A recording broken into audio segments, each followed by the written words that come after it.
Hey, Trey, Yasuda. Nice to see you again, bud. Good seeing you from Lionsgate days. And as just introducing you to the audience, you are in an international business. You're international business affairs, international distribution business affairs executive, right? So many years in the business. I'll let you tell us more about your background. But just want to welcome to the show and just jump right into a conversation. So tell me, Trey, or tell us, Trey, like a little bit about how you got started in the business and what you're doing now. Yeah. Thanks. Good to be here. It's one of those things as far as getting started in. I don't think any kid grows up and says, you know what, I want to be an international distribution exec sometime or lawyer. I came down to LA back in '99 for law school. Actually think I was going to be a sports agent. Really? And then I got quickly disillusioned by that industry. And I think agency in general, just chasing, kissing ass to young talent, it just wasn't for me, especially 15-year-old kids, like athletes and trying to wine and dine kids. So I got turned off pretty quickly. And then I thought music was my thing, and had done an externship with BMG Music Publishing and was thinking I was going to get into the music side, legal affairs. But fortunately, I got this externship at this company called Intermedia, and I had no idea what that was at the time, doing producing, financing, and also distributing internationally films. So I kind of was doing that just as, look, it's a gig to put on my resume during law school, who knows, whatever. But it was kind of fortuitous that the music industry was dying at that time with Napster and everything going on, and the labels were getting killed, and it kind of worked out that I kind of gravitated unexpectedly towards film. Mm-hmm. So I'm at this company called Intermedia, and I'm learning, this is my last year in law school,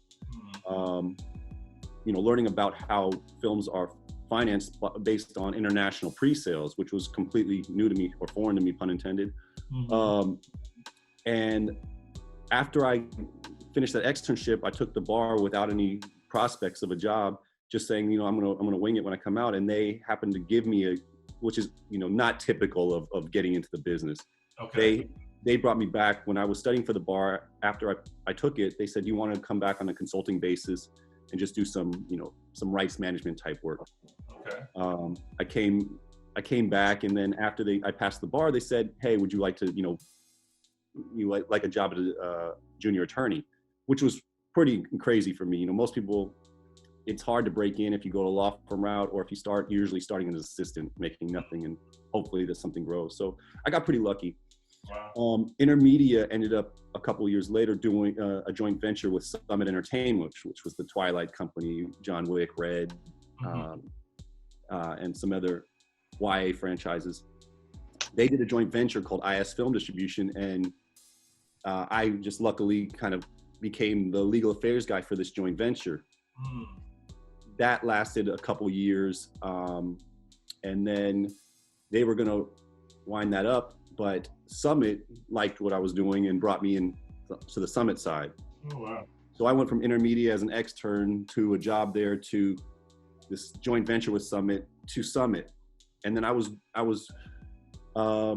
working with their business legal affairs team on the international side, on the film distribution side, for 9 years. And then Summit got bought by Lionsgate, and Lionsgate rolled me in. So I've kind of been at 4 different companies without ever leaving my job. That is crazy. And ended up, it's very lucky. And I'm fortunate that, one, they like me, but I also really liked the work, and it was something unexpected, So, and then I ended up at Lionsgate for 6 years, and I'm now on my own consulting for a few different film companies. Okay. So tell me, I'm just curious, is Intermedia still around? No, they're not. Yeah, they didn't make it, Yeah, their libraries with, it's bounced around a couple times. I think it's this company called AMBI, AMBI. Okay. Yeah, they were part of Exclusive. Their sales went to Exclusive for a little while, and then I think their libraries with AMBI, but Intermedia itself is not it. Okay. Well, for the listeners and viewers that aren't familiar with some of the terms you use, and for the business in general, this sector of the business, let's break down a couple of things.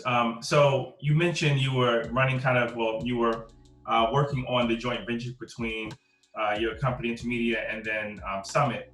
And then, so 2 things. One is, what technically is a joint venture? compared to any other kind of business partnership? And two, what exactly is it? What exactly were they doing in the distribution space? Okay, so what both companies did prior to forming this joint venture were they were producing and financing or co-financing pictures and then selling them separately. But when you're selling films internationally, it takes a sales team, it takes a legal team, it takes a servicing delivery team for the physical materials, it takes a marketing team. So they wanted to find some synergies here and say, we both have product and we have two separate teams doing the same thing. Creating the product is going to be separate, but why have two teams when we can combine forces and have one team doing the sales, one team doing the legal paperwork, one team doing the marketing, one team doing the distribution management of it and delivery. So that was the joint venture that they formed between Summit and Intermedia called IS Film. IS Film. And it was mainly a cost saving structure. So one company would allocate resources to the joint venture, the other company would allocate resources into this one entity, and then this one entity would go off and do the thing. Okay. Correct. Yeah. So you get rid of all the backroom, the two teams, the backroom side for both companies. Got it. And now, why would a company invest in the international distribution market if they're a U.S.-based company without, in theory, with access to domestic distribution?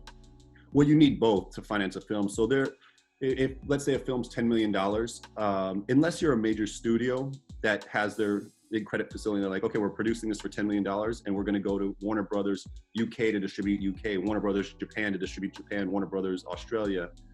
Unless you're a studio that just pays for it and releases it, the many majors and independents can't afford to produce it without getting a loan against international collateral. They're counting on, well, it's changed over the years. I mean, it used to be a large chunk that you'd get of the total budget from international sales, from going individually to the Germanys, the UKs, the Frances, Koreas, and you do all these sales and you're able to cover 60, 70% of your net budget.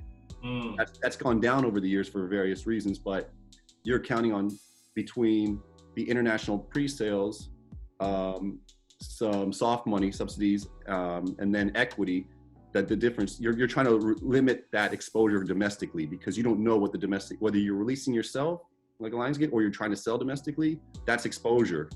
And to the extent you can mitigate that by selling the world, territory by territory, then you reduce the risk of that film not performing or not selling domestically. I see. So you're in a situation where if you're gonna fully finance and you don't have a deep pocket, like you said, a financing partner like a credit facility, a bank, then you have to jump through these hoops and go to territories, find tax subsidies, get bank loans, get equity investors to put together the full financing for the project. Right. Outside of the major studios, that's how it's done. That's how it's done. So it sounds like it can be really complicated. Sounds like lots of hurdles. Sounds like it could be a very attenuated process. So tell me this, but you had said the industry has shifted from maybe 5-10 years ago so that now it's harder to fully finance, or at least harder to generate the same financing you could do in the international territory. What was the main reason for that pivot? I mean, there are a couple reasons. Years ago, maybe 5, 6, 7 years ago, packaged video, DVDs, Blu-rays were dying. That market wasn't really the same as it was before. People weren't buying, but the streaming wasn't replacing it fast enough. So there was a big chunk of what distributors were paying were based on certain mediums, and those were fading out, and it wasn't being replaced fast enough. And also, they were heavily dependent on theatrical releases, and theatrical releases require names. It's hard. You're not going to put a big P&A spend behind, a small picture without any names. So that became harder. And when the streamers came into play too, you have someone that's buying up product worldwide, and the distributors have less theatrical product to release, which again affects how much they can buy in the future.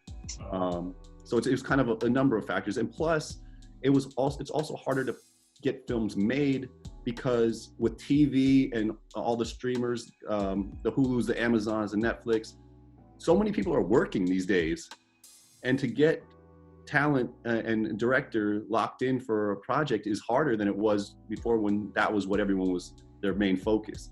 Now you have people tied up on shows for potentially, you know, like years so to get big stars and directors on board and locked in to go to market to sell is a tougher task these days. You don't see them as many, you know, if you go to the Cannes or Berlin or AFM, the three big international markets for features, you don't see the same level of product that you did 5-10 years ago. Wow. It's taking more, it's, you know, and a lot of it has to do with, it's a good thing that talent is working. Yeah. It's also, it's harder on the independents that are trying to put films together. So tell me, in terms of the actual assembling of the financing package, you know, so because of all of these factors that have made it more difficult to finance with international funds, how has the industry or the people, your clients or other major companies adapted to these changes? But first, let's talk about like the process, step by step. What would the process be? If I had 50 million, I was a small studio, not even 50 million, probably more like I had 10 million, but I needed 50. What would the steps be for me to fully finance my project using international money? The first step is finding an internationally viable project. So you want a script that you know is going to work internationally. Something like an American comedy may not translate internationally. It's very US specific. You want something that's like an action or a thriller, or things that people can get whatever language they speak, whatever cultures, customs. It transcends like the borders. Okay. That, I think that's the first step, finding a project that you know has worldwide viability. Yeah. Then you find talent that has worldwide recognition. And then a director. And so I think the first step is you find the right project. Then you attach 2 or 3 elements, especially the director and maybe 1 or 2 main stars. Okay. At that point, you can really say, okay, this is what the budget's going to be. This is what we need from international. If we shoot in New York or Louisiana or another country, this is what we're going to get in terms of tax subsidies. And then this is our exposure domestically. And so you put all of that together, and then they make the decision whether or not this film should be greenlit based on the modeling. Say, okay, we know this type of film with this cast based on all their comps. On the low end, it's going to do X. On the high end, it's going to do, you know, Z, and then we're going to base it on Y. That's going to be our projections, right? And if all that makes sense, you greenlight it and you start selling it. Now, what are the general budget ranges for the films you're describing and the films you work on? What are the general budget ranges for these kind of projects? For me, personally, because I've been at big companies, probably the biggest as far as mini majors go and international sales companies, they were anywhere from maybe 10 or high single-digit millions to 10 million for the low ones that are more passion projects, cool, interesting, that still had, you know, potential for maybe it was a horror or something that they saw like a potential breakout, or it's an awards type film that they just really like. But typically speaking, you're looking in that 20 to 40, $50 million range where you can have A-list cast, but people can still afford to buy it. You know, we started getting up at the Lionsgate days when you're in the franchise world, you know, and you have your Twilights and Hunger Games, you start getting big in those budgets. You're in the 100 million plus range. And a lot of times that's what it takes for franchises, you know, to make your 400 or 500 million domestically, but it's also a big price tag for international, and their markets may not be able to support that all the time. I see. Okay. A lot of these guys try to shoot for that 20 to 60 million range for high quality, you know, worldwide type of content, with A-list talent and, you know, directors, but that's kind of the sweet spot, I think, what everyone guns for. The lower ones can sell, but again, you have a harder time. Distributors will have a harder time pushing it theatrically, and that's what they're depending on to make back the advances they're paying for the film. Yeah, because the main issue is that $10 million or $9 million project, it can't afford a major director, major star, as well as production, right? That's really the issue, right? Yeah, so in that case, it would be something that where the project is just really that cool, and maybe there's cast that is known worldwide. It doesn't have to necessarily be A-list, but they know this is kind of like a cool project and cool talent, and we get it. That works, 5, 10 million. But again, when you're producing that size, a lot of these territories aren't, it's harder to ensure the theatrical release and theatrical return. Whereas if you have a Brad Pitt and Leo DiCaprio in something that's Martin Scorsese, if you had something like that, already that it's going to work, and they don't mind paying the higher amount for that in the territory because they know it's going to go on. People are going to go to the theaters and see it. So can you think of an independent, well, not independent, but a small budget 10 million film that was able to successfully generate the returns? Because, I mean, off the top of my head, I have to go back through the years, but it's not like it's not unlikely. I've just been fortunate where we've been working with bigger budgets. Yeah. The smaller ones, on the flip side, the smaller ones could make it if you're selling something that the price tag isn't as high, so you may be able to cover a larger percentage of your budget depending on the project. It's kind of interesting because if it's too low budget, the international sales won't, they might be, how would I say that? So the higher the budget sometimes commands higher percentages. Yeah. Whereas lower, they're like, we don't know it's gonna work, so it almost has no value. But then there may be a type of film where you can cover almost the whole budget from international, depending on the content or the themes or the script. You're like, I know this is going to work. It's so low budget. It's not a big expense, but it's going to work in every territory. I'm trying to think of something. An example. Yeah. Generally it's like, and I don't know who's selling the Blumhouse stuff, but the Blumhouse stuff works typically. Yeah, Case and Blumhouse. Okay. Yeah. They know how to do it. They know how to make $5 million pictures that could have $50 to $100 million domestic return. Is that would you say that's the ratio? Like, if just generalizing and ballparking it, if you have a film for 5 million or 10 million, for it to be really successful internationally, you want to be able to generate at least 50 million in revenue. Oh no, that would be a breakout hit. I mean, okay. Yeah, the way they actually look at it is if you're doing a $10 million project and you're getting, let's say, 5 to 6 million from international, you sold that much, and then you're exposed with after subs. Let's say you're exposed like 2.5 million domestically. That film, if it's released, and you have your P&A spend, if it hits that exposure in terms of box office, I think you're doing all right. If let's say you have a $10 million picture and there's 10 million in P&A that you put behind it, and it does 15 million at the box office, you're winning, I think. And so I think internationally that's where they gun for as well, because we're not, when we're selling, you break down territory by territory. If it's 10 million, let's say they're saying, hopefully we get 500,000 from UK. Just throwing out there. If we get 500,000 from UK, in our minds, that's what the film is worth and should do in the territory for the film to break even for the distributor. They're paying money against future royalties. If we don't see a dime, which tends to happen a lot, you're modeling it out as that's what that is worth for the distributor to not lose money. I see. Interesting. That's how they figure out what they're going to pay for it. Got it. And so if they're paying 500,000, and then they put another $1 million behind it in P&A, and it does 2 million at the local box office, I think they're probably going to be recouping by the end of by the term, and we'll have done well. That's a win. Okay, so let's drill down a little bit just so we can understand kind of the structure, the business structure of these international pre-sale deals, right? Because you mentioned royalties, recoupment, guarantee, and a minimum guarantee. So let's walk through just the anatomy of it so we can understand. Yeah. It's the same example you gave, 500,000. So you go to the UK.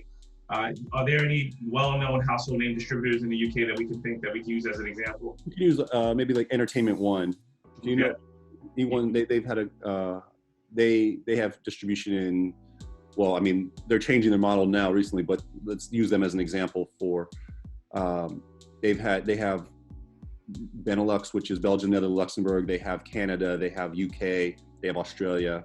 So they have distribution, and in Germany, they may be doing that now, but that's an example. So okay. Entertainment, let's use them as an example, and they're going to, they like this film. Let's use a Blumhouse title. Can you think of a Blumhouse title to give it more? I don't. You might know them, but what's the last thing he did? He didn't do Sword? He didn't do Sword. Did he do Blair Witch? No, we did Blair Witch at Summit back in the day, and we sold that. But let's use one of our titles that I know, like when I was at Lionsgate, La La Land, right? Oh, okay, perfect. Let's just use La La Land, which did well in most territories worldwide. Let's say so we're selling that, and we'll just call the budget 20 million. Okay. And the UK, they read it and they say, you know what? For us to license these rights for our territory for a period of, let's say, 20 years. And that period of time is pretty customary, 20 years. Customary, anywhere from 7, 10 to 20 years is pretty customary, depending on the territory and what they're paying. Okay. It's all fungible. If you're paying more than you think the market price, we may give you a few more years. Yeah. So let's say they think that film is worth, $1 million for the territory. That's what we're going to pay, because they think for 20 years, licensing the rights for theatrical, for home video, for the on-demand services streaming, for TV, pay and free, and any other ancillary that we license. Again, it could be that those are typically the rights that they're going to get. They think through the cycle of that 20 years, I will make money on this event. But real quick, so what would the formula be for them? Would they say I need to make 3 times my minimum guarantee? Yeah, 10 times, or it's not 10. Maybe it's making gross receipts being 3 times. Let's say So it depends on what they're putting behind the P&A and everything, and be able to recoup. Yeah. But let's say, generally speaking, they're giving you $1 million as a guarantee since you're the rights holder, and they, generally speaking, may want to make 3 times that amount of money, so $3 million, in addition to whatever P&A that they put to promote the film. Because they're paying in advance, giving us money against our share of royalties. So let's say, just keeping it simple, that you put your P&A, that's a cost that's going to be taken off the top. So we make $1 million from theatrical. That means 50% goes to you, 50% goes to us, but we're holding your 50%, that $500,000, until we recoup the $1 million we gave you as an advance. Exactly. So we didn't recoup that advance yet from theatrical. Then we go down to the next medium and home video. And then home video, let's say, is just keeping it simple, 50-50 as well. They make $500,000 in home video. That means $250 for you, $250 for us. We're keeping your $250 until we recoup the balance. We're at $750 now. And you just go down the line and then once they've recouped that $1 million from the producer share of gross receipts, then they pay the producer share what's called overages. And so you're always, it's a win when you're a producer and can get overages from a territory. It sounds like it's kind of rare. It's not rare. Yeah, it's not. A film's doing well if you're getting overages. Got it. Because you're usually modeling it out when you're selling it. You're thinking, this is what I think the territory's worth to break even. Oh, I see. So because if it's not, then we're underselling it. I see. To break even. Got it. You're not banking on overages. Yeah, because if you're banking overages, then why don't you sell it for a higher MG? Got it. If you're already anticipating overages. And then what's the formula that the distributor in that territory will use to pay the rights holder overages? Is it 10%? Is there a connection between the minimum guarantee, the MG, and that overages payment, or is it? That's just the continuing. So if there was a 50-50 split theatrically, I see. Same. That would go, and it does, $3 million in the box in theaters, then they would take 50, or film rentals. I'm saying box office, but let's say they get from the exhibitors, they get $2 million. Yeah. Or let's say $3 million they get from exhibition. Then they take 50% and we get 50%, 1.5. But they keep 1 million of that to recoup the advance they paid, and 500,000 goes in the producer's pocket. Got it, got it, got it. And then once they've recouped everything, so I'm assuming when you're getting paid in overages, all they're taking out is maybe other additional expenses from your 50% share. Yeah, and those would be nominal at that point, I think, because Now, let me ask you this. I mean, thanks for explaining that. I think that helps a lot, especially people who don't know the world. So let me ask you this. Sales agents and distributors, international distributors, kind of tend to get a bad reputation, right? People, they're known to be not as honest. Why is that? Why is that reputation in there? I don't know if that's the case though. Oh, really? Okay. Yeah, I think in any industry, certain companies may get a bad reputation. Certain companies have a good reputation, and I don't think it's necessarily international marketplace. It More than anything else. It could be producers, it can be agents, it could be managers. Some are going to have better reputations than others. I've always been fortunate enough to be with some that I think are more reputable, and I think maybe the reputation for some stems from the fact that they can't deliver what is promised. Yeah. Let's say you sell them. You have a film that has, they read the script, they see the talent, they see the director, it comes together, it's crap. Maybe maybe they can't get a US release, which they promised them. Maybe they don't have the materials up to standard. So there's little things, and it could be, just not over promising perhaps, and under delivering. That could be it, but that's part of the game. As long as you're above board with it, everyone's rolling the dice and taking the risks on success. And now, we didn't discuss this, but how would you layer in the sales agent into that business transaction?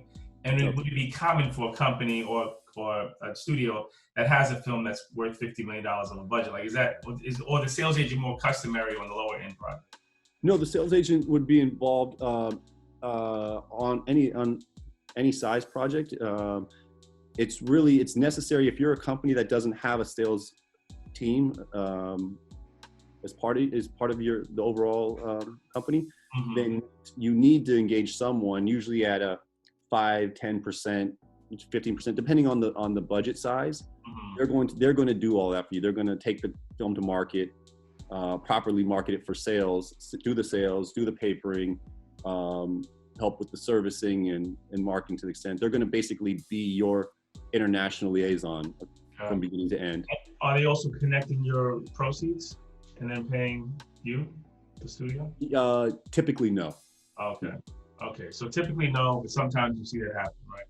I mean, I guess theoretically it could, or there's a collection agent that everything goes to that pays, all the participants. Okay. But typically it's too much exposure. A sales agent shouldn't collect unless the sales agent has some fear of getting paid themselves. In which case, I think you'd still want it from just a legal standpoint to go through a collection agent rather than have the responsibility of collecting and then reporting out. Okay. That's an extra layer of exposure. All right, and then in terms of the players, you mentioned E1 is a very reputable international distribution company. Blumhouse is a very reputable production company that's able to, effectively. I don't know who does Blumhouse sales. I'm just using them as an example of ones who know how to do micro budget films. Yeah, that's what I mean. Yeah, so are there other international distribution companies that you can think of that would be A players, very reputable? Yeah, I mean, there are a bunch. Obviously, there's the Lionsgate, there's STX, which Annapurna, now they go through Mad River. There's Endeavor Content, which is part of William Morris. Sierra Affinity, which became part of E1.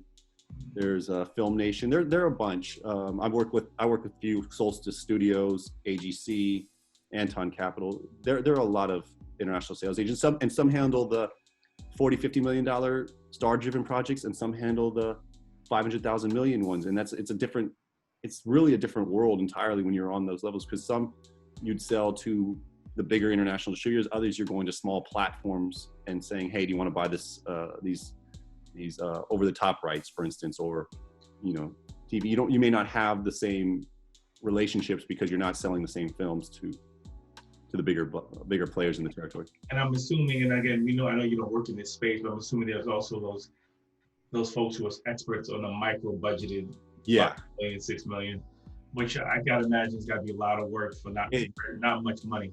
And that's the thing. I've been very spoiled over the years being with the company, because you're going to have A-list talent. You're going to have a demand when you go to the markets and sell. You're going to be the darling with your projects. When you have to grind it out on those low-level films, that's a lot of work. And it's not any less work than the bigger projects. Mm-hmm. It may be, in terms of what is involved from soup to nuts, as far as you have to still market the films the same way. You still have to have off space. You still have to have meetings. You still have to sell. You still have to do the paperwork and the servicing of the materials. And it takes the same amount of effort, but it's a harder grind. So what are some of the typical things that can go wrong during the process of raising this capital, like that you've seen that you have to get involved in, or you have to wait till it's are there any pitfalls that always pop up with these kind of deals? Yeah, so to close a loan, if you're depending on international collateral and soft money collateral to get a loan for the film start production, that requires also that all the pieces are in place prior to the start of production. So that means all the international deals have to be signed and papered, and there have to be notices of assignment to the bank. That means that your tax credits and everything have to be vetted by advised by someone, an expert in that, and any equity has to be vetted by the bank and the bond company, and there has to be a completion guarantor that says all these elements, the budget makes sense, it can be done for that price, all of these elements are locked in. We're going to guarantee that this film, worst case, will get made, and the bank needs that bond to close before they will loan against all of that collateral. So that's a difficult task, because if you have a start date and everyone's gunning for this, but the bond isn't in place because of certain elements not being completed in time, then you may have to get a bridge loan to cover extra costs for pre-production that have been going on. But so it is things. I've been fortunate. Films really seem to get. It's like I guess production, even though that's on my side. You're facing fires all the time, but it seems to always work out in the end. People push through somehow. Sometimes you think things are never going to come together in time, and you're screwed, and you just waste this money. And somehow people make it happen. It's kind of like an interview. So I'm going to recap that for the folks that again are new to this space. So because I want them to understand this.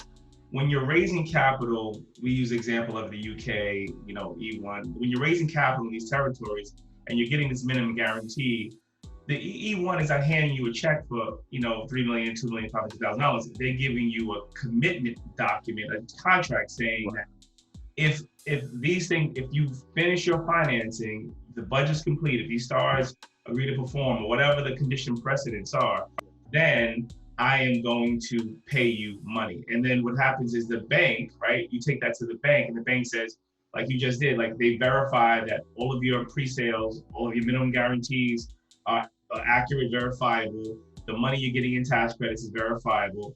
The producer from Russia who gave you $500,000, he's legitimate. He's not a drug smuggler.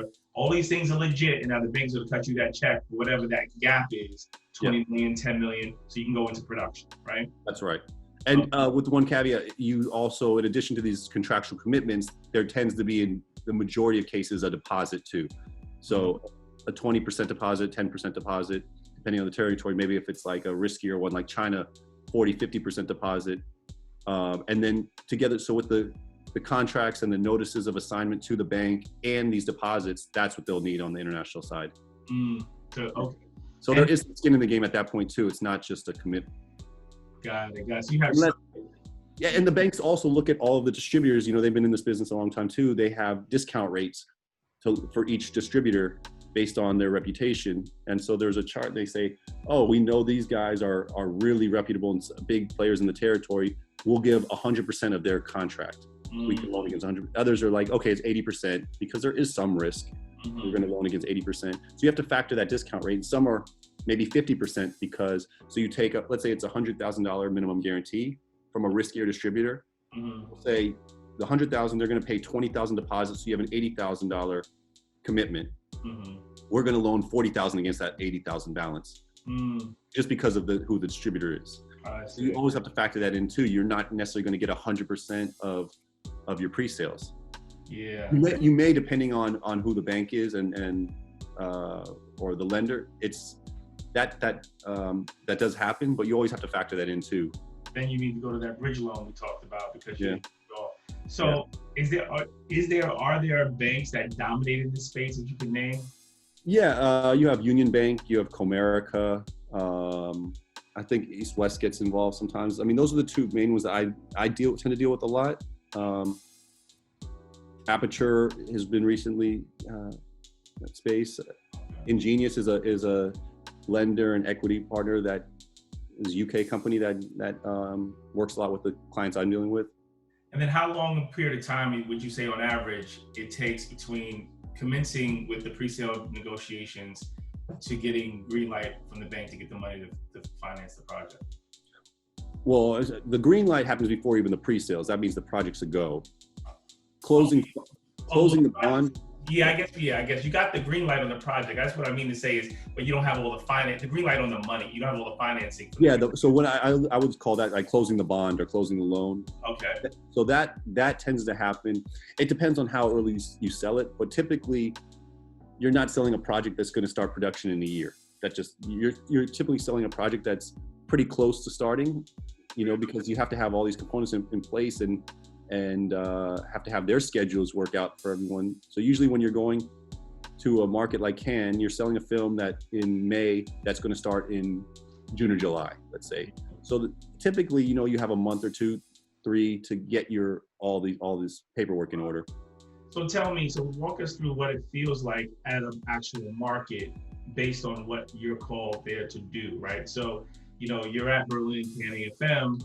Just walk us through kind of like what those early conversations look like, and then kind of what you get called into the period of time you do it. So the salespeople, the ones that are actually the sales guys, the marketers, that talk about the creative aspects of it and what it will do and what the comps are. They'll set up meetings for an entire week there are a lot of buyers in every territory, a lot of distributors in each territory, maybe 3, 4, 5, but they typically have relationships with 1, 2 that they kind of go to. They know that are their reliable buddies that they'll show the project to first. And assuming that it's not a impossible sell, they usually kind of stick to the same guys in most territories. Mm-hmm. So they'll take a distributor, the distributor's buying reps into the room, and they'll have the poster on the wall of what it is. They've already read the script. They'll talk about why this director, why this talent, what the comps are, what they expect of the project, and it's really just a sales pitch at that point.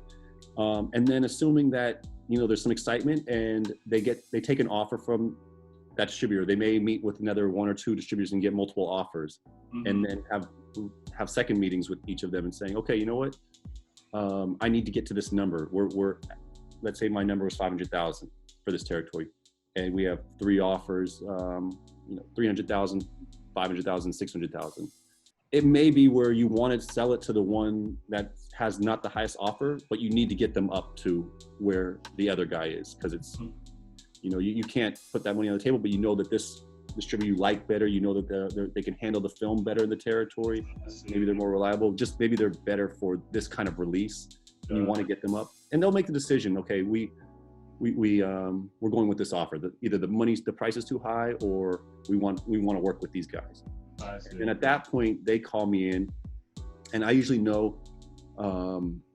I hopefully if they're a reputable distributor in the territory, I usually have some experience with them. And know the parameters generally. I can talk through with the sales, and the salespeople do as well, but I'll help consult on that, and tell them, okay, well, with this distributor in the territory, I know generally they get 20-year terms. That's kind of what I'm used to with them. Yeah. And, let's see if we can get 17, or we usually get a 20% deposit, and then the balance paid on notice of delivery when the film is ready. They'll say, oh yeah, okay, that's right, I remember that, and this is what a theatrical split should be, this is what a home entertainment split should be, this is what the TV split should be. I usually have, just from all my years of dealings, some kind of understanding for each distributor where that should be. Yeah. And then, oh, sorry, go ahead. Finish. No, and I was just going to say at that point, the salespeople, they close the deal, they close all the key terms, and then at that point, I come in and paper everything, and I'll do the contract with them, and I'll negotiate with their legal teams. Usually that some are at the market, some are back home, and it's by email after the market ends. Yeah, but sometimes they're signed there, and sometimes they're signed later. But that's what I was going to get at. There's a need or a desire to have you on the ground. So I want to understand, why is that, right? Because in the world we live in now, technology, you would imagine you can do this work from anywhere, but for some reason, these sales teams, these production companies, they want you present, right? So what's that? We were in Cannes together, and you were doing this in Cannes when we were together, so like, why do you need it? It really depends on the sales company. Some don't need that. They're fine working remotely. Some want me, they like the security blanket of having a lawyer there that can basically cross-check any type of proposal or comments that their buyers are making and say, hey, does this sound right? What have you done in the past with these guys? And help in that standpoint, having on real time. Because again, if they're doing a deal if they're having a meeting at noon in France, they're probably not going to get a hold of me until later. So having me handy, like, hey, I'm just trying to close this deal. Do you think we can agree to this? Or is there anything I'm missing that could be potentially not block the deal, but maybe it would be, let's say, I'll give you an example. If there's censorship clause, for instance, where if for whatever reason it gets banned in the territory, the distributor has a refund. Mm-hmm. That we have to know that cannot be something, the bank will not loan against that if there's a notice of assignment to the bank that has this contingency where the distributor could get out and that the bank doesn't control, or it's not bonded, it's not guaranteed. So that's just an example. And they may want just some advice on, hey, do these terms make sense? Is there something I'm missing? I'm going to close this now, but I want to know, can I improve here? What should I tell them? Based on your last experience, something I should be aware of that I need to negotiate up front, because we don't want to have this fight after the deal is closed and it's not really closed because there's a maybe a commercial or legal point that isn't addressed up front. So that's kind of some not all sales agents care to have me there. Some think it's handy to have that security blanket of a lawyer available. Got it. And then thinking about it from the market standpoint, in comparing various markets, is there a cultural difference between when you're in Berlin, putting aside German culture, but like when you're in Berlin, when you're at AFM, or when you're at Cannes, or maybe at Toronto, deal making, transactional, is that market feel different in those different countries, or is it more or less the same experience? More or less the same. Toronto was different in that it was more of a domestic driven market until recently. Recently, in the last few years, it's become more of a fourth type of international sales market. Not the level of a Cannes, Berlin, or AFM, but it seems to be shifting that way. Any idea why? I think it's just the timing of it. It's in between, and people are screening films for others anyway. Mm-hmm. So it's if a distributor's in town, it's a good time to have a meeting with them. I see. And possibly sell either sell cleanup sales that weren't sold in prior market, or maybe they have a new project and that's just the right timing to sell because of when they're going into production. Got it. Because that's in September, and then you have to wait. If you don't sell between Cannes in May and AFM in November, that's a big gap. So sometimes people want to use that as an interim market. Okay. And then, you mentioned this earlier, how the pre-sale market has changed. And, I tend to hear that the bottom of that market has fell out. Like there really isn't the same reliability in that market as it used to be. So what is the alternative, if one exists, for, producers? Where are they turning to complete their funding if they can't rely as much as they could on pre-sales? That's a tough one. There may be fewer projects, or they're relying on streamers. Mm-hmm. They may have, pre-sale, for the people that are in my business that rely on pre-sales, it's harder because you are expecting, generally speaking, a smaller percentage of your net budget from international sales as you did 10 years ago. Mm-hmm. It's just that. And then, it's up, you have more buyers in that you have a Netflix and Amazon to sell to as well. or Apple TV or any of these platforms that will buy the world from you. But what you do when you do that is you basically give your international marketplace fewer pictures.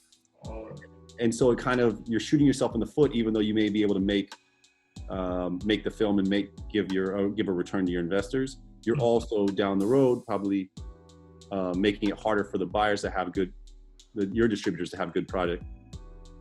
So is it possible? So if you were to kind of project what the business will look like another 5 to 10 years from now, and with the growth of the streaming services, especially their international footprint, is it possible that the pre-sale market will go away altogether and streamers will control that? You know what? I mean, they've been saying that for 10 years or so. It just seems like there's a way. It just seems that it keeps going, and I'm surprised. They've been saying. What I don't know if it's necessarily a good analogy, but even when I was at Lionsgate, I'd be on a Monday the recap meetings, and you talk about the DVD sales in the U.S. and they're like, I was always surprised at how I haven't had a DVD or a Blu-ray disc in 10 years. Probably I haven't used one, but I'm surprised at how many sales there still are on Blu-rays in America from the wall. Yeah, I'm telling you, those, that's good. Yeah, I mean, even though I think there are trends and it looks like it may slowly disappear, but these distributors, every country still has theaters operating. Every country still has, whether it's actually physical video or on-demand services, they still or TV paying free. They still need product. It's not going to be entirely Amazon and Netflix. We're having this conversation in the midst of a COVID epidemic, right? So what does this mean? And we're also on the heels of what would be the opening of Cannes and the other markets this summer. So what happens to all of those projects that were planning on going to, Cannes to sell? Like, what are they going to do? What's the alternative? It's rough. There are a lot that probably aren't going to get made now. Some are getting pushed because some may have had a production start date in June, let's say. But now they know they can't shoot in June. They probably can't shoot in July, maybe August. Maybe they can't get the schedules right because these actors or director are already committed at a later date to another project, and now they can't put it together again. So that's unfortunate for some. I'm sure that's happening to a lot, where they had these ideas and it was like tentatively they were going to go to Cannes with something that was going to shoot pretty soon. And now they may not be able to get the scheduling right to shoot. But maybe the answer to this is obvious, but it's not to me. But why not just have a virtual market where they just they're trying that, and we'll see how it works out. I think it's like people are like, why do we even have offices anymore? We can just work from home and do Zoom. I think there's still something about having people together. You don't have the same competition, I think, as well when you're not face to face, you're not in rooms, you don't see your competition walking by too, and be like, oh, they're going to that office now. How was their reaction? What are you hearing? I think there's just something about the physicality of it that like if you're working from home versus working in office, when you see people, I don't know if it's going to change altogether. It theoretically could. I just think people like the physical nature of it. Yeah. I mean, when you think about film markets and festivals, I mean, there's that festive aspect of it that people want to experience doing their deals, and you can learn a lot, and you can gain a lot of, you can gain a lot of traction in trying to make a deal happen when you can be in the same room with the person, right? So I think so. That's what it is. They're testing out the virtual market with Cannes this year. We'll see how it goes. And there are going to be films that are sold and bought, but I just think personally that you can't really replicate that energy of a market or a festival virtually. You don't have the same kind of you don't have the same push, that kind of like buzz where we got to make it.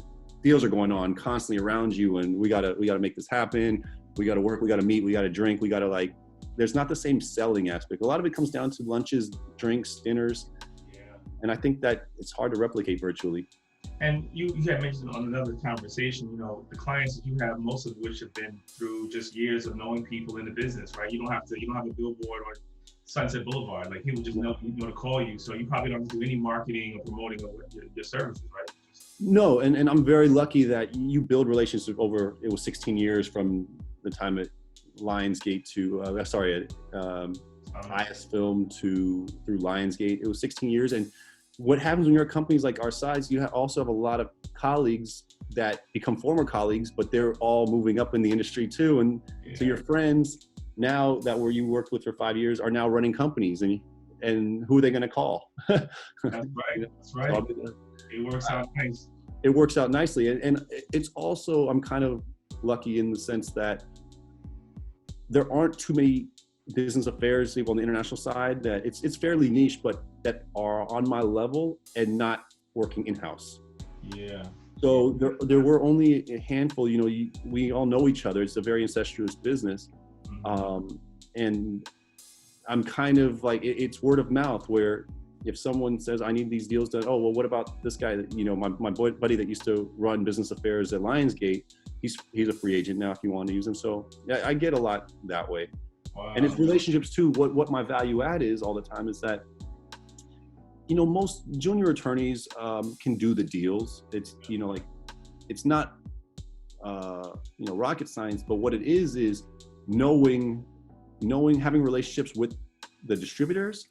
So I can say, if there's a stupid point, one, I know it's a stupid point because I've seen enough deals with this one distributor or others in territory to know that, look, there's something that goes along with experience, because you just have been burnt before. You learn from mistakes, and you see, what you can do better on the next deal. And just having experience in one is good, but also the relationships where I can say to their lawyer or their acquisition exec or someone, like, come on, man, why are you doing this to you? And that's the kind of relationship where that's kind of how deals get done too. I'm like, dude, what are you doing here? We know better. Stop wasting my time. But you until you have those relationships.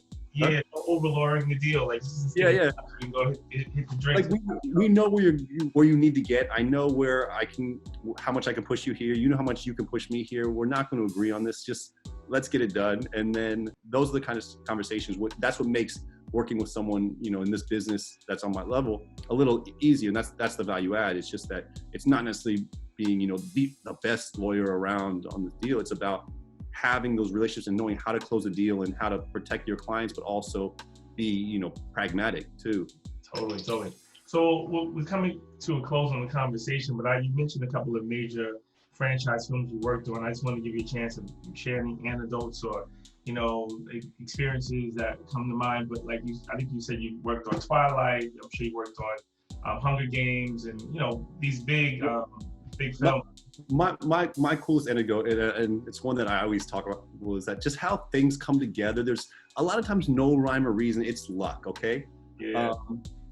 I'll give you two examples. So La La Land was originally, for a couple of years, was supposed to be Miles Teller and Emma Watson. Mm-hmm. And it couldn't just get together, couldn't come together for various reasons. And then scheduling got messed up, and then we couldn't use them. And then it ended up being, Emma Stone and Ryan Gosling. Yeah. But imagine like that just, and then it worked out and it was a huge success. But you never know what's going to make a film great. Like if that film got made with Miles Teller and Emma Watson, would it have been La La Land? I don't know. And then another time, I don't know how much share this time, back in the Mr. and Mrs. Smith days, we were selling that for New Regency. I remember that. When I was at Summit. Originally, it was Brad Pitt and Nicole Kidman. Mm-hmm. I didn't know that. And Nicole Kidman fell out. She couldn't do it because of a scheduling conflict. And the company gave Brad Pitt a picture of four women. And this is when he was with Jennifer Aniston. And he's like, oh yeah, I like her the best. Let's go with her. And that ended up being his future wife. Wow. And again, if that got made with him and Nicole Kidman, he probably still would have been with Jennifer Aniston. There wouldn't have been that buzz around the film. There wouldn't have been all the drama, the marketing. You just never know how things will play out. It's because of something it seems as innocuous as that, to where his whole life is different. That's crazy. No? That's crazy. And the film's a success because it had, like, for good or bad, had the promotion from his marriage falling out and him being with Angelina Jolie, but it all happened because Nicole Kidman's scheduling. it's like a delicate dance, right? With all of these pictures. I mean, and I think everyone involved, whether it's the producer, director, actors, will probably all share the same perspective, which is 1 minute it's looking good, next minute it can fall apart. You know what I mean? And it is amazing sometimes how these things work out. But again, I guess the flip side of it is there's so many stories we haven't heard of projects that never got made because of all the issues that come up, rights issues, availability issues, financing issues. So that's exactly right. I mean, that's why I feel fortunate for having the clients I have and working for the companies I work for, is that they find a way to get them done. It's very rare that films will fall apart. Now, is there a company, I mean, I always think of Lionsgate as being kind of the biggest mini major, especially with an international distribution business. Yep. But is there any other company that rivals them or exceeds them present day in the international distribution? I don't think so. I would say STX is probably the close number two. Solstice is trying to rival being a third. So, because again, it's because those companies have a U.S. distribution component, and that makes your sales that much easier. When you're a sales agent and you don't have a guaranteed U.S. release, it's a harder sell at the market. When you know we're releasing this film, that's a huge factor, a box that you should check off. And so the reason Lionsgate gets the projects they have, and the reason STX and Solstice now as well, is because they know we're going to get 2,000 screens in the U.S. And that's an important thing, not just for the talent and the director, but the international buyers as well. They know that a lot of them want to piggyback off U.S. marketing. That's what will drive the territory releases. Yeah, and I'm assuming in your role, the work you do doesn't exist at a major streaming service because they don't they have their own financing and they do all the globe in terms of distribution. So they're just releasing on their platform, so they're not selling to anyone. They do have acquisition teams where if they don't buy the world, they may buy up 4 or 5 territories that a sales agent couldn't sell. Yeah. So you may go to Netflix, you say, hey, do you want these 5 like UK, France, Australia, and Canada? We have these available. Do you want this for the streaming service? And then it becomes an issue too. You have to make sure that they don't release. They have to be held back to a certain window because they may want to release shortly after the US theatrical, but if they go too soon, then it may jeopardize all rights deals in all the other territories. Yeah, and I was reading some article about I think it was Netflix and their presence at Sundance one year and how it kind of threw a lot of things off. But yeah, I think that's a variable that we've yet to really know how it's going to play out as they grow bigger and become more aggressive and trying to really control the market. But the thing though too is that I think their outlay is $17 billion this next year in content, and a lot of it's going to be their own productions now. They're like, why buy it from people when we can just produce our own House of Cards and Orange is the New Black and all these other local, La Casa de Papel and all these other Netflix produced TV and films. Well, one thing I meant to ask you, just going back really quickly, because you also used to manage a lot of output deals, or wait, just real quickly, just explain that world in comparison to your pre-sales work, the difference in the role you play now. The only difference is that instead of having a pre-sale at every market for a film, you're having one initial pre-sale to cover a slate of films. Mm-hmm. So you'll have, we're talking about the UK, we're going to say look, we want you to be our partner going forward on all of our projects. Mm-hmm. So we want to know that you're committed to whatever this budget is, whatever our budget is, you're going to contribute 7%. Let's just 7% of the budget, and however that's defined. But you're gonna be in it as our partner for that on every film. So as long as our films fall within certain parameters that we agree on, that we know you're protected. We're not going to throw you, like I said, an American comedy that may not translate in the territory. As long as it fits within our defined parameters, you're on the hook for that money, and we're partners. And that way we can guarantee, we know that when we greenlight a film, that this is this much we can count on from each territory. This portion of the budget is already covered. Yeah. And that on one hand, it's great because it mitigates your risk on every film. But on the flip side, you may be capped where a film may be worth 10% of the territory based on the elements that you have in this particular film. Mm-hmm. But you're only going to get this this fixed percentage. Wow.